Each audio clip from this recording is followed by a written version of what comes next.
বিড়ালের প্রতি ভালোবাসা সৃষ্টিতে ব্যতিক্রমী আয়োজনে ফেনীতে দ্বিতীয়বারের মতো দেশি বিদেশি বিড়াল প্রদর্শনী ও র্যাম্প শো অনুষ্ঠিত হয়েছে।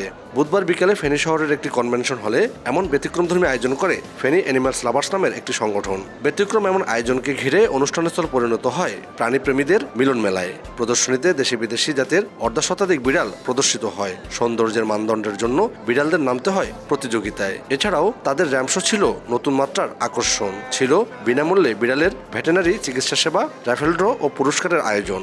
ক্যাট শো 2025 তো আমরা এখানে অ্যাটেন্ড করতে আসছি। পার্সিয়ান আছে, দেশি বিড়াল। আমি সবাইকে বলবো যে বিড়ালের ক্যাট শো সেটা সবাই পার্টিসিপেট করুক। বিড়ালদের প্রতি এমনিতেই আমার একটা সফট কর্নার সবসময় কাজ করে, ওদের আমি এমনিতে অনেক ভালোবাসি। আর এখানে সবার এত এত বিড়াল, এগুলো দেখে তো অনেক ভালো লাগতেছে। ফেনীতে যে এত বিড়াল আমরা জানতামই না, মানে অনেক কিউট কিউট বিড়াল, অনেক সুন্দর সুন্দর বিড়াল, মানে খুব ভালো লাগছে দেখতে। আমরা আজকে এত সুন্দর একটা আয়োজন করেছি ফেনী শহরে। আমরা এটাকে দ্বিতীয়বারের মতো আয়োজন করেছি। আমরা আয়োজন করতে পেরেছি ফেনী অ্যানিমাল লাভার্স এবং ফেনী ভেট ক্লিনিক। আমরা সবাই একসাথে মিলে আমরা কাজ করতেছি।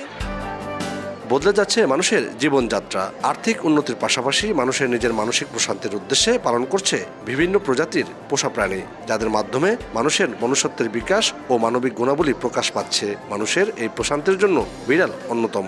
আমার ফ্যামিলি মেম্বাররা ওদেরকে অনেক বেশি ভালোবাসে।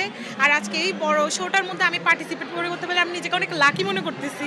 প্রাণীর প্রতি ভালোবাসা আর মানে সবার অনেক বিড়াল দেখার ইচ্ছা, ঘরের সবার বিড়ালের প্রতি সবার আলাদা একটা ভালোবাসা আছে। মানুষের মধ্যে বিড়ালের প্রতি ভালোবাসা সৃষ্টির উদ্দেশ্যে এমন আয়োজন বলে জানান আয়োজক সংশ্লিষ্টরা। 60টি বিড়াল আমরা রেজিস্ট্রেশন করেছি, প্রত্যেকটা স্টলে একটি করে বিড়াল।